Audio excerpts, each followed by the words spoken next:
getting rooted back into your values is one of my first things that I always do with people because we're so disconnected from them. And then we wonder why we feel exhausted and anxious or depressed or not sleeping or not feeling well is because we've lost sight of that. And when we live outside of our values, there's this kind of friction that exists inside of us. And this friction leads to feelings of anxiety, discomfort, uncertainty. And so it is about getting back to what's important to you. And through that value set, then we can start saying no to things, which is my most favorite thing to do is teaching how to have boundaries, is how to say no. Because we can't say yes to everything. Because if you say yes to everything, everything is meaningless. Because not everything can be important. Welcome back to the Sunshine Café. I'm Lisa Roers, your host, and hey, thanks for joining me today. I'm here just to pour some positive back into your day with practical tips and stories to encourage and inspire. So let's dive in. Hello and welcome back to the Sunshine Café. I'm Lisa Roers, your host. And if you are like me, you have a tendency to be doing all the things, and there's never enough time in the day to do all the things that you would want to do. And my guest today is an expert on helping people figure out how to move from burnout to thriving when you've tried to do all the things and at last have come to the end of yourself realizing you just cannot. So I'd like to welcome Cecilia Mannella to the show. Cecilia, thanks for being here. Hi, thanks for having me, Lisa. Really Boy, excited to be here. oh, we're excited to have you. You have a topic that really resonates with me because it's something that we all have a tendency to fall into, especially these days when anything and everything you want to learn or do is on the internet and you can just learn it and do it and be it. And so figuring out what things to do and even more importantly, what not to do can be a real challenge until you kind of end up at that wall where you're totally burnt out and your body shuts down and your body's like, okay, I'm done. If you're not gonna Mhm. stop, I'll stop for you. So you have this beautiful podcast called Burnout to Thriving, and you help women all over the world reset their lives. And let's just dive into that a little bit and find out how do you kind of moved into that space and why it's such a passion of yours? Such a great question. For so many reasons. Probably because I'm a firstborn child. That's probably where it starts. All If right. I'm being really honest, it starts like back in the day when I was born. But I'm a firstborn daughter of two immigrant parents to Canada. So I'm in Canada. And I think there's a bit of that kind of achieving that comes with it. Like they came here, gave us opportunity. They wanted us to do really well. Education was really important. Going to school was really important. Doing really well was like really amplified in my family. And I'm so grateful for so many reasons because of it, but also kind of planted that seed of always doing more. And wherever you are, it's not that it's not good enough, but there's always the next level. Like there's something more that you can do. You can serve more, you can give more, you can achieve more. There's always just kind of this more that comes with it. And so I came by this, honestly, and I did all the things, right? My story is I did all the right things. I went to school, I was a straight A student. I got my bachelor's degree in social work and then quickly went into my master's degree in social work. And I was basically doing really great work in the community, loved what I was doing. And then it felt like I should start a business. Why not? Had some great opportunities and good mentors. So I started a therapy practice and then met the love of my life. It was a quick love romance story. Got married, bought the house, a white picket fence. I was doing all the things, right? It felt like life was going along the way it was supposed to, whereas we're told it's supposed to go. And we were trying to have a baby, start a family, and then he died suddenly. And that was just before my 37th birthday. So I was Oh. 36 years old. And it weirdly felt like a betrayal of the universe or of Mm. life.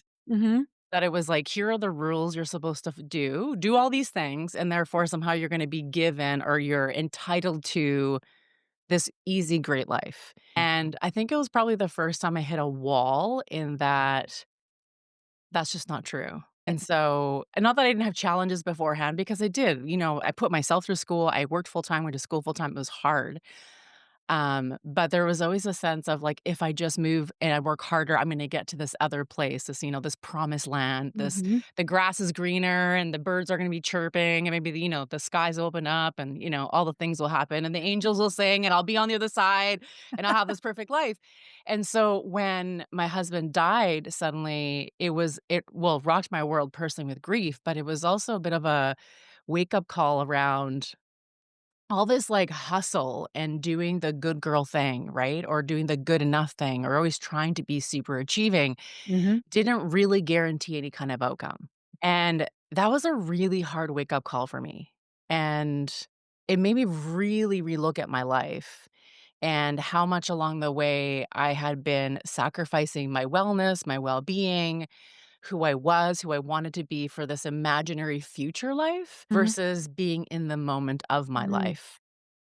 And grief has a way of it either breaks you open or it creates a cocoon around you. And I think that's a choice we have in grief. And it broke me open and it just shifted my entire perspective on life, my entire business, everything I wanted to do shifted. And that evolution took years. But there was definitely a pivot that happened. Yeah. And that's probably why I'm really passionate about it is because I see so many women and I resonate with them and I see myself in them in this like constant doing more, just somehow adding more to the plate or trying to make the plate bigger when Yes. it's kind of impossible. It can only get so big and just adding more and more and more. And especially in today's culture and the way we have like technology, like you said, that's so easy to add more. It's like, let me add this. Let me like try to find a more, another app to help organize my Mm. life. Right. Which just becomes another thing you have to log into all the time. And then you've got, your family and your kids and your parents and extended family. And it's just like so overwhelming. Yeah. I think that women are at a bit of a breaking point. Mhm. Well, and if it's not, I'm very sorry to hear about your husband. Yeah. I was gonna say if it's not that kind of situation for you, like you had, your parents start getting sick, or your children get Mhm. sick, or you get sick. There's all these different interruptions that come in life, and when you are trying to do all the things and do them all the most perfect way you can, it's you just can't. You just find out that you can't. I had just interviewed someone recently, it was Amy Slinker Smith. She talks about how almost removing things is what Mhm. actually gives you more Freedom. abundance. Mhm. So, how do you coach your clients through that process of moving from a state of burnout to more of a state of thriving? Yeah. First of all, I love being able to give small bite-sized things to do because, there are a million self-help books out there that are really fantastic. Mhm. And if self-help industry worked as a coach and a therapist, I wouldn't have a job, right? I'd be like running a bookshop or something. Um, so there's something that's really hard to translate content that we read into actionable steps. I think that's usually the missing piece of a lot of really amazing books that are out there. Mhm. So, what I like to do is break down sometimes really complicated concepts or hard things to do and break them down into like really small little pieces. So, it really is like getting rooted back into your values is one of my first things that I always do with people because we're so disconnected from them. Mhm. And then we wonder why we feel exhausted and anxious or depressed or not sleeping or we're not feeling well is because along the way, we've lost sight of that a little bit. Yeah. And then we know when we live outside of our values or we have relationships that are outside of our values, there's this kind of friction that exists inside of us. And this friction leads to feelings of whatever it might be anxiety, discomfort, uncertainty. And so it is about getting back to what's important to you. And through that value set, then we can start saying no to things, which is my most favorite thing to do is teaching how to have boundaries, is how to say no. Because we can't say yes to everything. Because if you say yes to everything, everything is meaningless. Because not everything can be important. Right. And I read this book, Essentialism by, I think it's Greg McEwen. It was an excellent book. And his whole premise of the book was that the word priority was never meant to be a plural. It was only Mm. meant to be a singular because the definition of priority is one above everything else. So when we say thing, my priorities, it's like, well, then you're using the wrong word. because that's not actually true. So, this idea of being able to say no to things to kind of narrow down what actually is a priority in your life helps you feel aligned. And when you Mhm. feel aligned and you're living into that alignment, which sounds kind of woo woo, but it's actually really true, everything becomes a little bit easier. Yeah. Mhm. Yeah, I love that. It's kinda like what came to mind when you were sharing that is kinda that concept I have 3 really good friends or I have 100 friends that I don't know very well, Right. you know? It's like when you have a limited number of whatever, friends or activities or whatever it is, you can really pour into those things and really enjoy them, and you can Mhm. really give yourself space for flexibility, there's margin in your life, but when you're doing all the things, you're not doing any of them really well. Well, there's no depth. We I really do believe that we have forgotten how to be human. It sounds really silly, but it's really the truth. Like, I always go back to history and historical ways of being, and I think about, 3 generations ago, 4 generations ago, my great-great-great-grandparents, and how did they live? And even my grandparents, and they were farmers, they farmed, and how simple yet hard their life was. Mhm, Had seasons of hardness, especially when you're, planting and cropping and all that kind of things, but the slowness of winter and how we had so much family time, mhm, and there's a seasonal kind of rotation, right? And I think that we forget as humans that we're actually not really created to be living in this kind of world. mm-mm, Like, the world has evolved way too quickly for us to even understand or comprehend what's going on, right? So and to get back to what it means to be human. It's like depth. We need depth. Like, we function on depth of connection. That is like in our DNA, it's in our blood, it's in our heart and our soul, is to have relationships. We're relational beings. And somehow a lot of us are really surface because we're running around trying to do everything. And so there's no time for depth. It's like, I don't have time to do these things. I don't have time to connect with my friend or sit down and have coffee with my grandma for 3 hours. Like, I don't have time, right? Like, everyone's just chasing time. Time is like the biggest commodity right now, and yeah, nobody has it. And the thing is that we forget is we've created this life. mhm, Like, we've set it up this way. We've added the things to the plates, and we can remove them to get back to, like you said, having, like, really good friendships that know you, that see you, that love you, that have depth in your life, that see all the messiness of who you are and mhm, love you because of it, not in spite of it. And that's where we feel depth and love and connection, and we feel whole in those relationships. We don't feel whole in having 100 friends. We don't feel whole in having thousands of followers on Instagram or YouTube or whatever channel that you're on. mhm, We feel seen and connected when we have one close relationship. yeah, And I mean, there's a lot of research coming out right now about the loneliness epidemic. Like, there's so many people that feel so lonely, not just seniors, but young people, and that's shocking. It's like the first time in history that young people are reporting feeling lonely, not knowing how to make friends, right, not having a social circle. It's just shocking. yeah, And and yet they're moms surrounded by yeah, people. they're I mean, surrounded by people all the time, and it's the same thing for women, for moms, and everyone's just feeling so lonely, and so maybe it's a bit of a mission of helping people create more connection in their life, so loneliness doesn't show up so much because loneliness is dangerous. Loneliness has huge health outcomes. Loneliness is a leading cause of death in seniors. It aggravates any kind of health diagnosis. mhm, And because we're not meant to live that again, we're not meant to live that way, right? If you go right, back generations and generations and generations, we all lived really in close proximity to our families. We had smaller communities. We didn't have cities of millions of people. We had smaller communities where we knew everybody and everybody knew us. And that's kind of how we're meant to live. right, and when So, someone has a problem or a concern, the mhm, community comes around them and helps. right. You always have somebody to lean on, to talk to work through the problems. You have the community to help raise your children. You have all of those different people to lean on when life shows up because life always does show up. Always. Yeah, Yes. yeah, And so, I like, my message is really about getting rid of the stuff on your plate to make space for the stuff that is meaningful to you, yeah. because that's when we thrive. So it's not, we could complain about all the things. I agree. There's lots of things to complain about. And I can get on a soapbox like anybody else. Um, but the path forward is about really rooting into what's important to you, what's of value to you, and getting rid of the noise. Mm, Being able to say no to things, get rid of the shiny stuff that doesn't really make a difference in your life.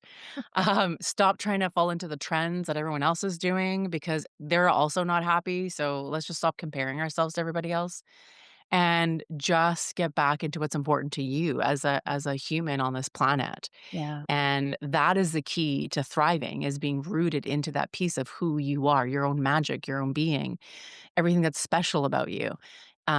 Because everybody is special. And being able to use that and that builds connection. And that's what helps with thriving is being true to who you are instead of getting caught up in all the noise and messiness of life. exactly. And don't you Mhm. find too that when you live that way, when you have those kinds of really meaningful relationships, you end up living with less regret? Yes. Because the parent doesn't die without you asking those questions that you wish you coulda asked. The child Right. doesn't grow up and you ended up like, all of a sudden you're like, "Whoa, I missed it," because now they're Right. 15 I was too and they're all busy. yeah, exactly. Or the best friend who moved away and now she's not next door and you can't talk with her all the time, and you wish you had just really spent the time with them when they were Mhm. close. I just think, though, the regret aspect contributes to that loneliness and desperation that we all have, and you add put all things together, and those things are all affecting our health and our wellness and Mhm. our mental well-being. Mhm. Well, because it's too easy to compare. Right. Like, if we, again, go back a few generations, you would compare yourself to the people in your community. You grew up the same, you have similar resources, you're in the same location in the world. There's so much the same, so it's more of a fair comparison. But Right. now we're comparing ourselves to people around the world. And our brain doesn't have the ability to focus on context. This is the thing about the brain. It's like so fascinating. So as a therapist, I have this insight into like how we think. Mm. And the brain doesn't move fast enough. All it sees, if we go to like, let's say Instagram, all it sees is a photo, right? The brain doesn't stop to think, "Oh, well, that person is living in, England and they're from a really affluent family, and of course they're doing better than me because they've had more financial wealth, they've had more family opportunity, or it's a different country, so it functions different." Like, we don't the brain doesn't stop to do that. All the brain sees is a photo and goes, "I'm not like that. That person's better than me." Yeah. Right? She's prettier, she seems happier, they seem she's got a perfect marriage, she's got a perfect business, oh my gosh, she's killing it, she's making hands over fist millions of dollars, I don't know, flying on jets. All of that can be fake, and we just don't we have to really be tuned in to critical thinking to go, "Is that real?" "Is this legitimate? Is this been, like, airbrushed? Is this been curated? Or is this actually a reality?" Like, we have to stop that. Our brain quickly goes to, "That person is better than I am." Yeah, and our brain fills in the blanks that tend to be our own Yes. vulnerabilities. Where Yes, are of we most course. weak? That's what we Right. the Of strengths against the course. And then so it keeps you on there and you spend hours just looking at images thinking it's nothing. It's just, I'm just wasting time or it's self-care, which it's not. Um, but we end up just comparing ourselves, and then we end up feeling crappier and crappier and crappier of ourselves, right? And then we feel not good enough, and then we behave that way in our life, and then we lose touch with our own uniqueness, right? Like our what I like to call magic. Like we all have a bit of a magic, a spark of something inside of Yeah, us yeah, that we're gifted with. And if we're always comparing to everybody else, you're not tuning into your own stuff, to your own magic and what you have to offer, relationships, the world, in leadership, your business, your children, your neighbors. Like you just miss the opportunity to share who you are. so true, so true. Mhm. Let's dive into that a little bit, Cecilia, with regard to the therapy that you have worked with Mhm. other people on. How do you get them to start from going from this burnout? I've got no margin. I've got no good relationships. I'm alone. I'm lonely. I'm depressed. I've got way too much on my plate, and I don't know what to say no to. How do you take them Mhm. from that? And I know it's small steps, but what do you tell them to start with to start Perfect. I love this assessing? question. Yeah, great. I love this question. And some people are gonna really dislike my answer. Because the number one thing I ask people to do is take all the apps off their phone. Oh, That's a Mhm. great approach. I love it. It's like using your phone for a phone Yeah. and take the apps off for 30 days. So take all the social apps, the texting apps, you can keep them. But those because texting apps are not the problem. It's the scrolling. So the TikTok, the Instagram, the Facebook, the X, Mhm. the Yeah. whatever it is that you're on, it's like get it all off your phone is like the first thing I do.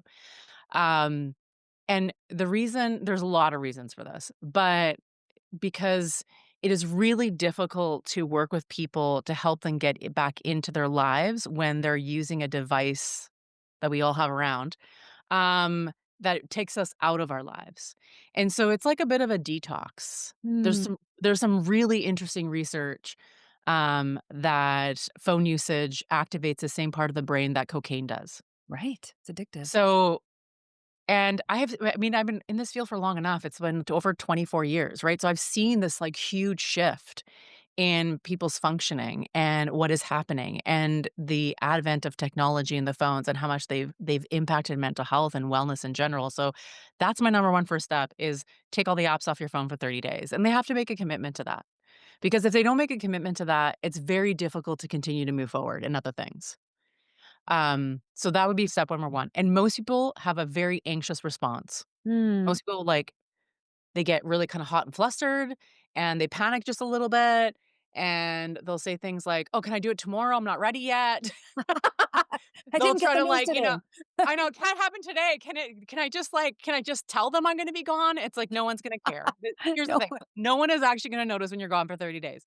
Um but there's a ton of anxious response. So what happens with that is like the first week there's this low level kind of unsettledness and anxiety because you're gonna grab your phone throughout the day and then go, "Oh, yeah, right, the app's not on there. Oh, yeah, you're right." And you're constantly reminding yourself, and you see how much of a habit that is and Mm. how often you're grabbing for it.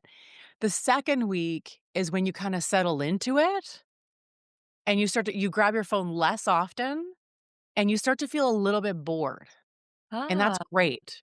that's when the magic happens. That's when the magic starts to happen. You're like, "Huh, what should I do? I don't really know." And you're like, "I'm kinda bored." And maybe you watch a little TV, that's totally fine. Maybe you escape into other things, that's totally fine. It just can't be the phone. By the 3rd week, people report sleeping better, having more attention, like focus in their everyday life.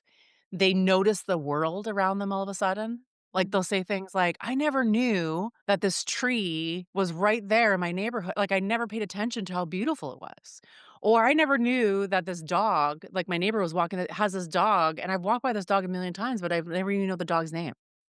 So, people start to engage in their world a little bit more, and they become a little bit more aware of what's happening.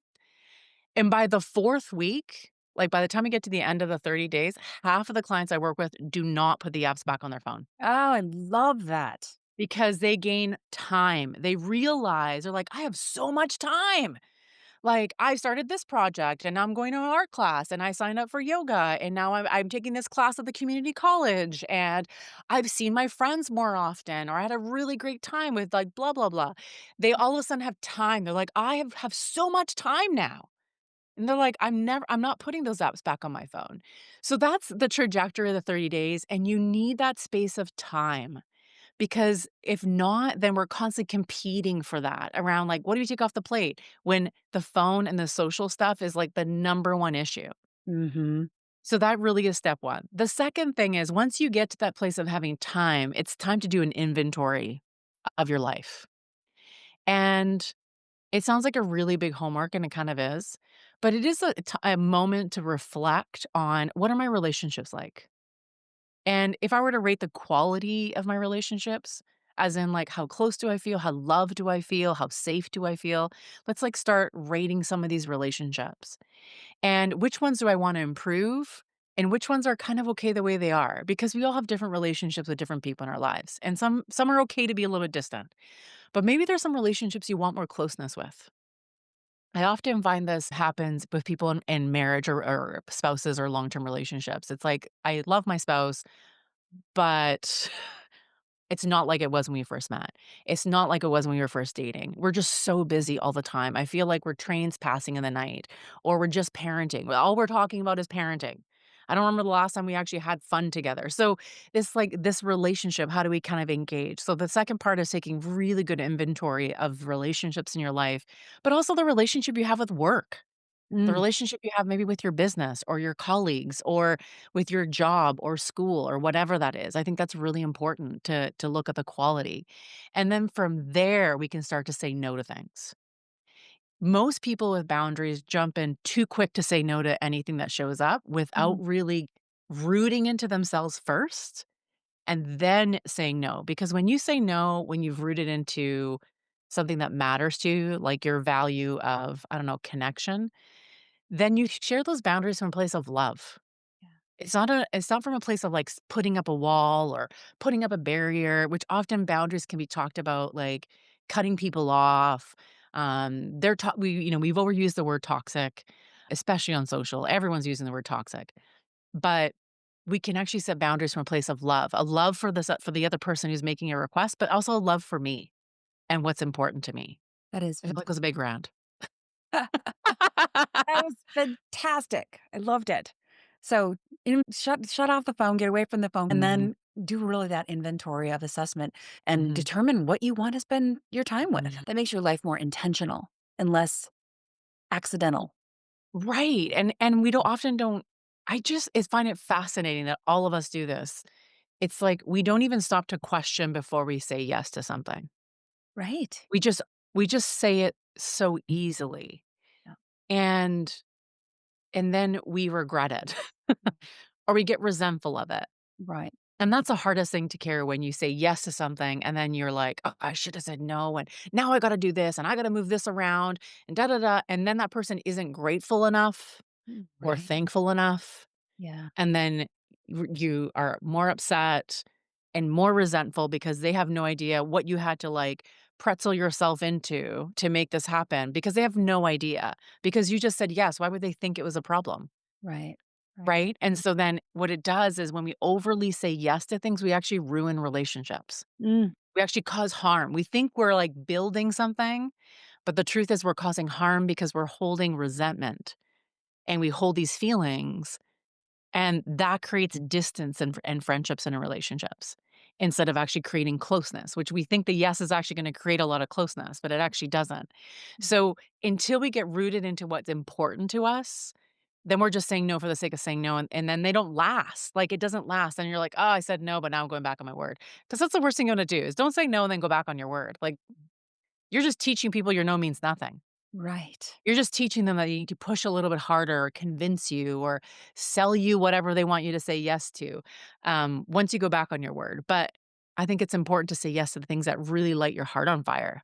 Mhm. And then it becomes easier to say no to everything else that doesn't do that. Absolutely. Yes. Let your yes be yes. Let your no be no. And yeah. Mhm. And you can't really get to that point where you can be confident in those things until you know Mhm. in your own Mhm. mind, what is it that I want to pursue? What kind of life do I want to have? And what kind of relationships do I want to Mhm. build? Right. And it becomes more, authentic and intentional and rooted. Like I like to use the word rooted. To me, I visualize like a tree with like really Mm, good roots. And it's like rooted into what matters to you. mhm. And claiming what matters to you, right? Like, it's okay to be different than everybody else. It's okay that what's important to you is not the same as it is to your best friend. It's okay that it's different than what's important to you might be different than what is important to your spouse. Maybe that's conflict that needs to get resolved. But people pleasing and trying to become something like to everybody else, all you're doing is losing who you are. And I think life is too short Yeah. and we're not here to pretend to be anybody else. No, Like and in like fact, we need all these different yes. personalities. We need the introverts, we need the extroverts, Mhm. we need the bubbly, and we need the really quiet. We need all Right. of them. And Mhm. I think, mixing up our even our circles of friends with people who are just have a little different opinion on us is really I agree. valuable. It just makes So us valuable. yeah, it just refines our own thinking and refines our own thoughts when we can share different ideas. Well, it's how we learn. Right. It's Yes. it's how we learn. It's like how do I learn things is by going to someone who has a different opinion than me or a different perspective so I can understand a different perspective or a different, let's say, skill set or whatever it is. If I just stay in a bubble with everything that's like-minded, Yeah. then I won't learn anything. No, I'll be We making stay scrambled stagnant. eggs with cheese for the rest of my life because I didn't know that you could make an omelet. Oh, you mean That's I can so make an true. omelet and put vegetables in there? I You're had like, "What? I no can do something different with this thing?" So true. We just need that engagement with differences, I think, Yeah, without feeling like you're gonna lose yourself, and that's what comes with really good boundaries is you don't lose yourself in relation to other people. It's acknowledging you're different and they're different, and you don't have to take on what they have or how they believe or their perspective, but we can engage in a really loving conversation right. and learn from other people and value the specialness of who they are because we value the specialness of who we are. Yeah. Yeah. Oh, Mhm. Cecilia, you bring so much wisdom to the table. I love your ideas. I absolutely need to have you back on the show. Talk and laugh for another hour together. It would be so, so good. I do want to ask when you're working with clients, I mean, when you Mm, think back to your own, because you have all this wisdom, with all of that wisdom that you have, could you go back, like if you went back and talked to your mm, younger self before you gathered all that wisdom, and I love that you're trying to, you know, mm.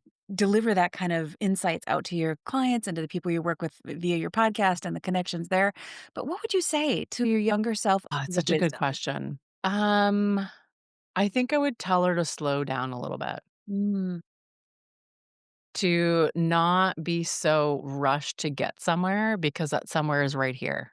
mm, Um, I think that would have been probably the best advice I could give a younger version of myself is that it's all gonna work out.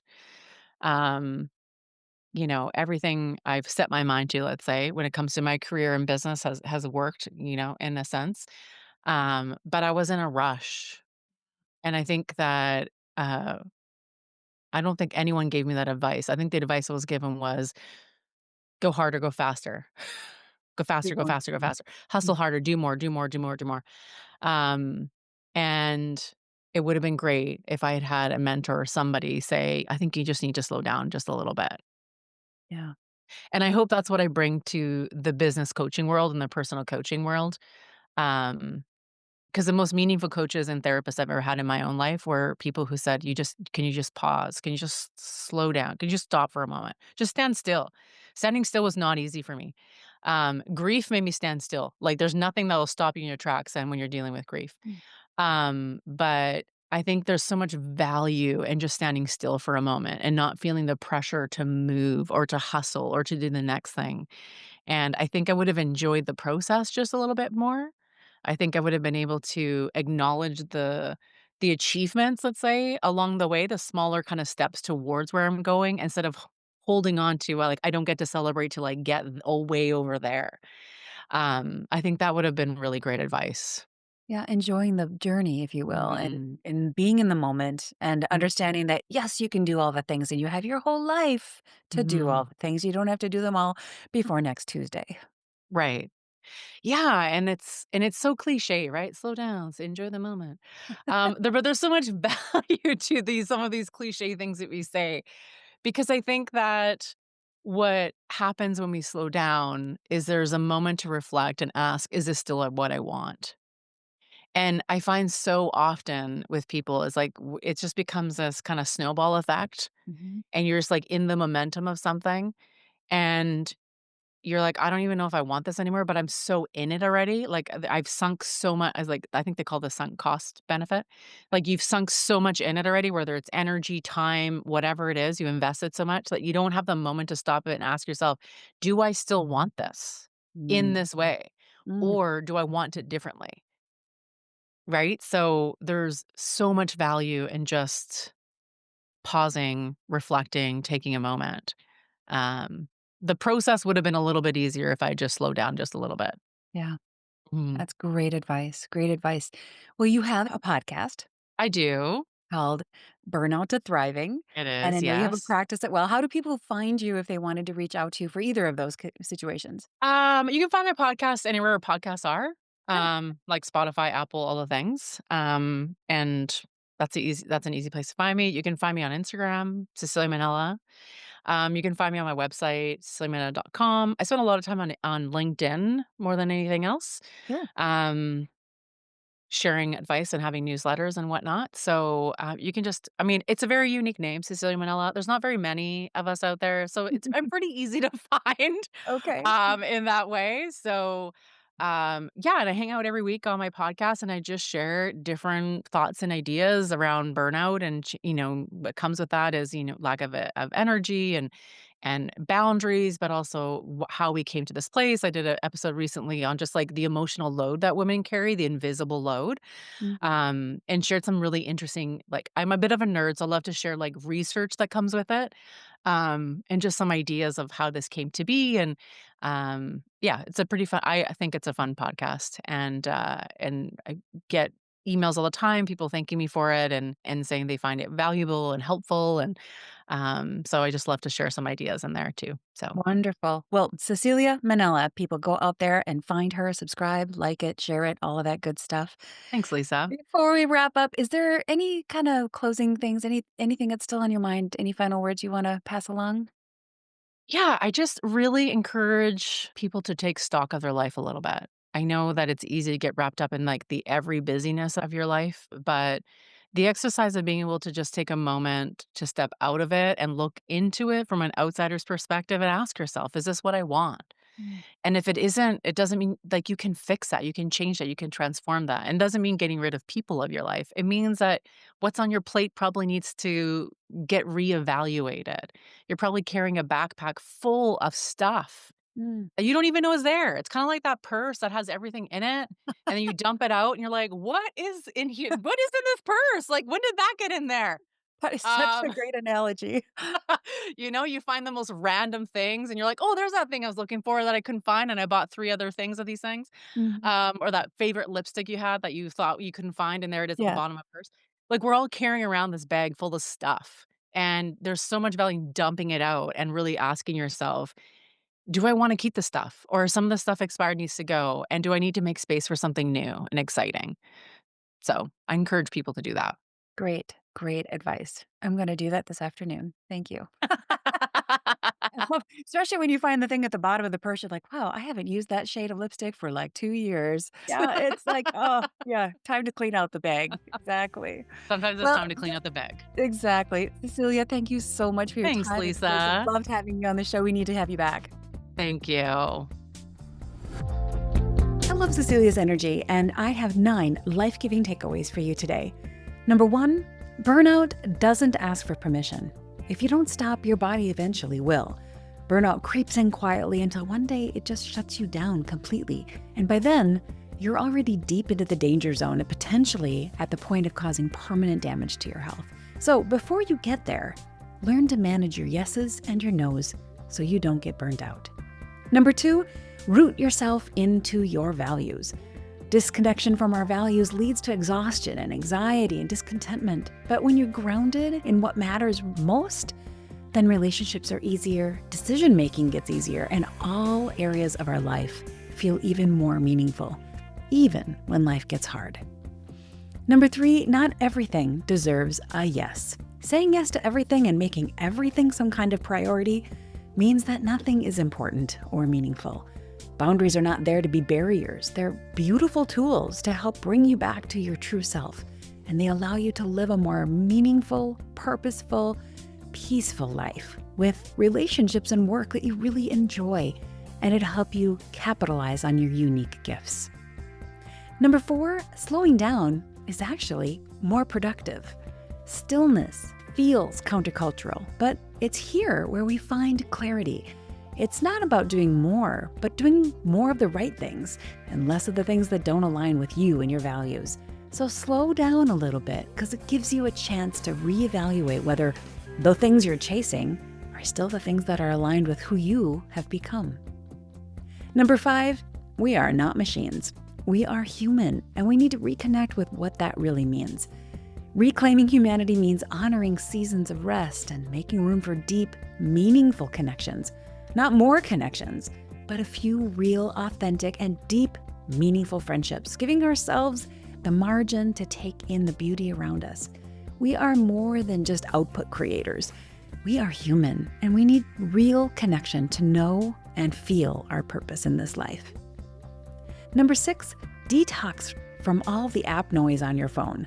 One of Cecilia's top prescriptions is to take social media apps off your phone for 30 days. That temporary discomfort will actually lead to long-term peace, clarity, and a reawakened sense of presence in your own life. You just might be surprised how much time you get back and how much joy you regain by letting go of the social media scrolling. Number 7, let your yes be yes and your no be no. Our words matter. Let your yes be yes, your no be no, which is actually a scripture directly from Matthew 4:37, King James translation.